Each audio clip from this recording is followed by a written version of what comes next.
Hey, this is TW Jackson. You can call me T-Dub. I did this video for you. It's called The First Step to Stopping Your Breakup. And I did this because I really want to help and give you some direction, because I know this is such an emotionally trying time. It's easy to make mistakes, because I've been there before, and I've helped folks that have been here. And you wake up in the morning. You just don't want to wake up. You just don't even want to roll out of bed. And everything on the radio, every song reminds you of your ex. You go to work and you drive by all the places you used to eat and used to go to, and it's so tough to not do the wrong things because we're so emotional. So this is the purpose of the video, and I sure hope it helps you out. Oh, please keep in mind that technologically wise, I'm just a normal, everyday, average kind of guy. So please forgive me if I make a whole bunch of boo-boos and mistakes here. Very first thing, you may be past this point, but you don't want to panic. It's the very worst thing you can do. If you've already panicked in that, we're going to talk about that here in a minute. When you completely flip out and have an emotional breakdown, it only confirms their decision to break up with you. And of course it pushes them farther away. If you're being clingy, if you're just demanding they spend more time with you, you're demanding they talk with you about this, it just pushes them farther away. Now, here's some signs of panic. If you've done this or had this done to you, you'll immediately recognize it. I call it text message terrorism. And it's basically just sending a barrage of text messages trying to stay in this person's life, and trying to get back together with them, and just trying to find out exactly what happened.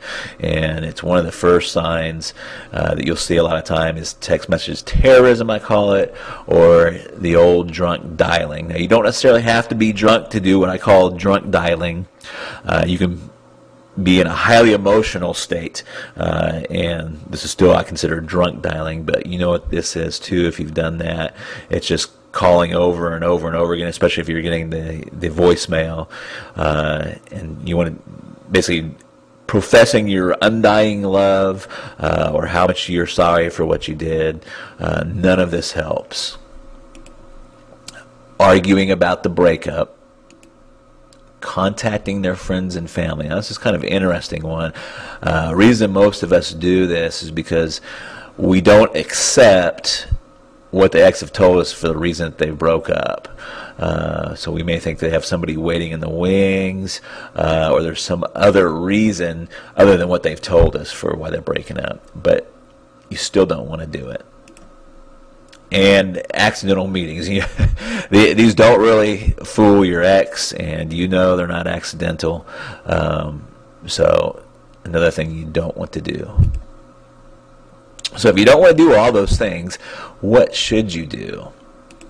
And this is really tough because you want to it's counterintuitive. What you should do is counterintuitive and opposite of your feelings. Your feelings inside are like, I've got to see them. I've got to tell them, what really happened. I've got to tell them how I really feel. And that's exactly opposite of what you should do. So here's the big secret. For right now, you want to agree with the breakup. That's right, you just calm, you're cool, and you agree with the breakup.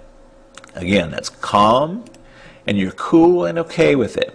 Now, you may already be past this point. Like I said, you might have already kind of freaked out a little bit. Don't feel bad, that happens. But if you run into them again or see their friends or family, you now want to be calm, cool, and okay with the breakup. And the big thing is you'll be way ahead of the game if you just don't do all that crazy stuff. We're talking about the text message terrorism, the drunk dialing, and trying to see all their family and friends in that. Now, why does this work? Well, it works for a lot of very powerful psychological reasons. I'm just going to talk about a couple. And I can't remember if it was my father or my grandfather that introduced me to this phrase, but it's so true through life. It's the hungry dog doesn't get fed. If you just imagine for a moment, you hear some scratching on your front door, and you open the door, and it's some mangy dog with his ribs sticking out, and he's you can tell he's starving to death. But your first instinct is to get him out, to get him away from your doorstep. Now, if you open that door and, it's a well-groomed dog, you tell he's fed, he's got a collar, he belongs to somebody, and you treat that dog a lot better than you treat the dog that's, kind of showed up on your doorstep hungry, if you will. Now, their main psychological reason, and please burn this into your head or memory, write it down, is people want what they can't have. This is so true. Whether it's jobs, when is it hardest to get a job? When you don't have a job. It's easy to get a job when you already have one. The same is true with money and credit. They loan money to people that don't need the money all the time. When you have no credit, it's almost impossible to get any credit. And the same things hold true with love and attention. So, if you've blown it, it's okay. Is there still a chance? You betcha. And here's what you want to do. You just want to write a short note and include these things. Don't add to it and don't take away from it. But you want to let them know you're okay with the breakup now. You tell him or her that you agree with the decision to break up. If you did something bad, like have an affair, just briefly apologize. If you didn't do anything bad, don't find something to apologize about. That will be worse. But if you did something bad, just briefly apologize. Then tell them something really exciting has happened in your life, and you need to tell them about it sometime. Let them know that you want to give them some time to themselves for now, and then close by saying, maybe at some point we can be friends. And remember, you want to be calm, and you want to have a cool tone. If you'd like a little example of this letter, just hang out for a second, and I'll give you a little example where you can get a little example. But this sets the stage for your next moves.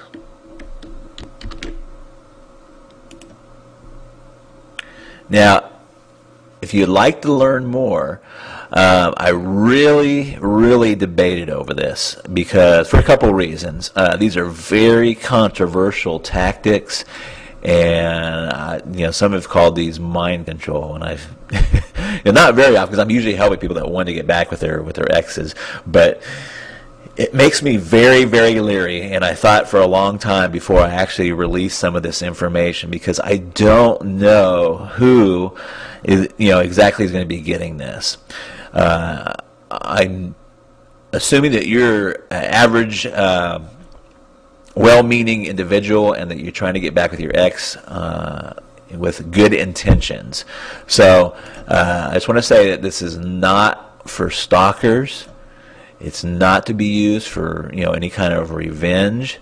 Don't try to get back together with them and just to break up with them or break their hearts.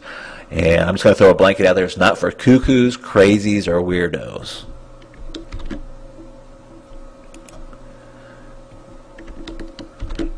This is for just normal, loving people that have made some type of mistake in their relationships and want the best advantage of putting this back together and stopping their breakup and repairing their relationship. So if you'd like to learn more, just simply click the blue link below, or there may be a blue link to the right of this video. And I'll also have a little sample letter for you like I've showed you previously. So I hope this video has helped you, and I look forward to seeing you and rapping with you down the road. Talk to you later. Bye-bye.